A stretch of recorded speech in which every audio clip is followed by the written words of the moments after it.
হে ভগবান, তুমি কি আমার কষ্টটা একবারও চোখে দেখতে পাও না? আমি কী পাপ করেছি যে আমাকে তুমি এত কষ্ট দাও? তোমরা কি কখনো এই কথাগুলো ভগবানের কাছে বলেছ?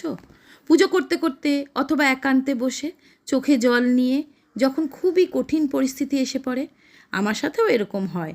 আর আমি একটা জিনিস নোটিস করেছি, হঠাৎ করে কিন্তু কিছু সমস্যার সমাধান হয়ে যায় না। আজকে আমার পরিস্থিতি ঠিক নেই আর সেটা হঠাৎ তৎক্ষণাৎ ঠিকও হয়ে যাবে, এমনটা কিন্তু হয় না।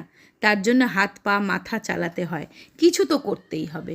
তো এই রকম সিচুয়েশান থেকে বেরোতে আমি যেটা করি, যে কোনো কাজের মধ্যে নিজেকে ইনভলভ করার চেষ্টা করি, তখন সেই কাজটা জরুরি হোক বা নাই হোক।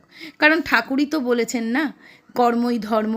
আর ব্যাস, নেগেটিভিটি মাইন্ড থেকে একদম বেরিয়ে যায় আর পজিটিভিটি চলে আসে।